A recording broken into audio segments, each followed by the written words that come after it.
Темиров Лайв, с вами Арген Камалдинов, и это рубрика «По факту». На кыргызско-таджикской границе вновь произошел конфликт. Второй день слышны выстрелы, есть погибшие и сотни пострадавших с обеих сторон. В такое нелегкое время в СМИ и в соцсетях распространяется разного рода информация. К примеру, вчера в сети появилось видео, где говорится, что активисты и блогеры Таджикистана требуют отставки Эмомали Рахмона. Рахмонов истефа. Эмомали Рахмонов истефа. Эмомали Рахмонов истефа. Истефа Рахмонов. Истефа. Рахмонов истефа. نسبة إمامالي استعفاء إمامالي رحمانов. استعفاء إمامالي رحمانov. استعفاء إمامالي. استعفاء رحمانov استعفاء. رحمانوف استعفاء رحمانوف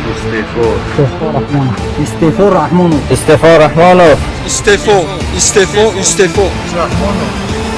رحمانوف استعفاء الله لعنتك كنا. Мы решили проверить подлинность этой информации, и вот что выяснили. Это видео было опубликовано еще в 2020 году.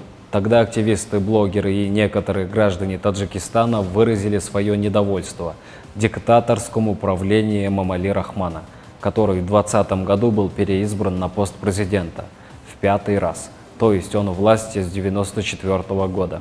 Это видео старое и к сегодняшней ситуации не имеет отношения. А вас, дорогие зрители, просим не поддаваться провокациям и проверять информацию, особенно ту, что распространяется в мессенджерах. С вами был Арген Камалдинов. До новых встреч!